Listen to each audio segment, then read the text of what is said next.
Bonjour et bienvenue dans les rendez-vous coaching. Souvent, on rêve d'une vie meilleure, mais au quotidien, on suit le mouvement, on se laisse balloter par les événements et on s'éloigne de la vie qui nous ressemble. Comment prendre les commandes de notre vie et ne plus en être uniquement le spectateur? Un sujet pour Stéphane Masson, notre coach professionnel certifié. Bonjour Stéphane. Émilie, bonjour, bonjour à tous. Première question pour démarrer ce sujet, comment savoir si la vie que nous souhaitons est la bonne pour nous? Un changement de vie est une question de choix personnel ou collectif lorsque nous sommes en couple ou en famille, conditionné par un contexte et une qualité de réflexion que vous allez mener à l'instant T. La question à se poser est sur quel élément vous vous reposez pour mener votre réflexion et prendre une bonne décision. La réponse est très simple. La réflexion s'appuie sur vos valeurs profondes, vos priorités et vos besoins du moment. Je dis du moment car les besoins changent avec le temps. À 25 ans, les besoins ne sont pas les mêmes qu'à 60. Après, où la réflexion se complique est lorsqu'elle est collective. Dans ce cas, il faut tenir compte des valeurs, des priorités de chacun et des valeurs du groupe, des besoins de chacun et des besoins du groupe. Par exemple, en couple, les valeurs et les besoins de chacun sont interrogés, ainsi que les valeurs et les besoins du couple, car ils sont différents, hein. Et pareil en famille, dans le cas d'un changement radical de style de vie, comme passer d'une existence citadine à un mode de vie à la campagne, chacun et le collectif dans son ensemble sont questionnés quant à ses valeurs, ses priorités et ses besoins. Et vouloir atteindre cette vie tant souhaitée, est-ce une utopie ou est-ce faisable, Stéphane? Le changement dans une vie au fil des années et des cycles est inévitable. Cela étant, il y a deux cas de figure en termes de changement et de conduite de vie, et je dirais en termes de qualité de vie. Soit il est imposé et parfois et très souvent subi, soit il est réfléchi, anticipé, choisi et donc non subi. L'idée est de sortir de la trame de la personne qui, toute sa vie, rêve d'une existence idyllique, calquée sur les scénarios de séries télé, pour enfin tracer un chemin de vie en progrès, réaliste et réalisable, et de se donner les moyens d'y arriver. Il peut être inspirant d'avoir des exemples sous les yeux de vie florissante, mais l'idéal est de se mettre sur une trame de vie qui vous correspond réellement et qui est en phase avec vous-même et que vous-même personnellement.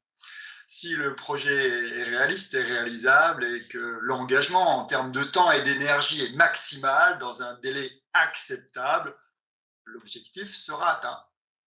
Il n'y a pas de raison. Merci, Stéphane. Quels sont alors les obstacles qui peuvent entraver notre chemin vers cette vie souhaitée, Stéphane?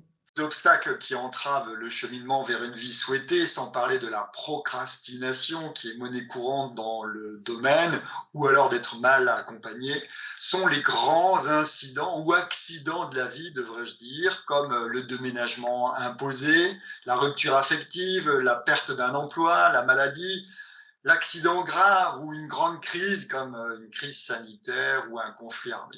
Cela étant, et lorsque nous regardons la vie avec optimisme et positive attitude, certains ont profité d'un incident de ce type pour rebondir radicalement et faire de cet accident une occasion, voire même une force pour tout changer et repartir sur des bases différentes et solides vers une nouvelle vie plus riche. C'est les propos tenus, par exemple, d'accidentés de la route, par exemple, désormais personnes handicapées qui se créent une vie nouvelle autour et grâce à un handicap.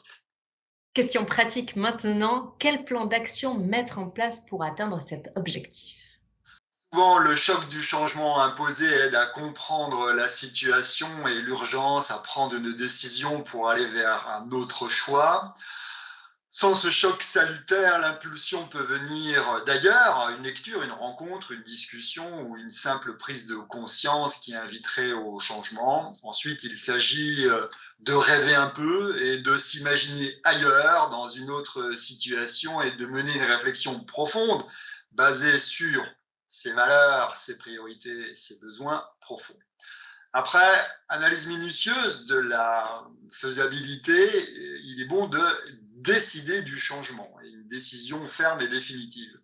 Bien entendu, une fois que l'idée est adoptée, il faut se donner un ou des objectifs et passer à l'action et travailler sur le projet avec la méthode des petits pas.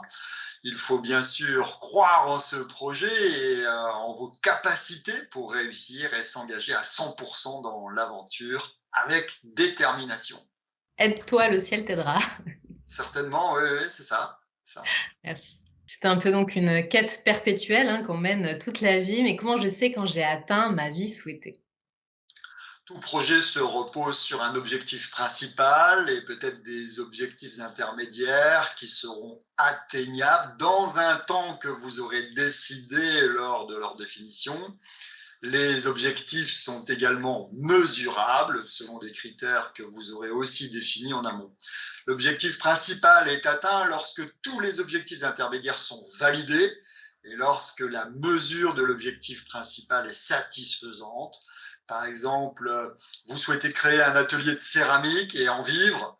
L'objectif est atteint si après 3 ans d'exercice, par exemple, votre atelier génère un chiffre d'affaires suffisant pour être rentable et vous permettre d'en vivre correctement. Pas toujours facile à mettre en place, Stéphane, n'est-ce pas? Donc, si vous ne parvenez pas à identifier vos envies réelles, à faire des choix et à passer à l'action, n'hésitez pas à avoir recours à un coach comme Stéphane, par exemple, qui propose du coaching personnalisé, que ce soit en face à face, si vous habitez sa région, par téléphone, en visio, toutes les informations pour le rejoindre dans le descriptif de cette vidéo. Vous proposez hein, ce genre de solution pour un petit peu éclaircir, les envies de chacun, c'est ça? Vous proposez Bien des sûr, techniques, quel que soit l'âge, on a des fois des jeunes qui ne savent pas trop vers quoi s'orienter, ou même des gens qui sont un peu plus avancés en âge, 45, 50, qui sont à un carrefour et qui sont un peu perdus, ont besoin de mener ce type de réflexion. Et la question, c'est par où je commence, qu'est-ce que je fais? Donc là, oui, c'est très pertinent, oui. voilà, il y a un petit coup de pouce, c'est toujours le bienvenu, donc n'hésitez pas à venir partager, avec Stéphane vos difficultés et vous trouverez ensemble des petites solutions pour aller de l'avant. Stéphane, un grand merci. Je rappelle qu'on peut vous retrouver sur votre site internet stéphane-du6 maçon.fr et que l'on peut également vous suivre sur les réseaux sociaux, sur Instagram notamment, votre compte stéphane.maçon.coach. C'est bien cela? C'est ça, c'est ça. Un grand merci Stéphane Avec et à très plaisir, bientôt pour Amélie. un prochain sujet. À bientôt, au revoir à tous. Au revoir.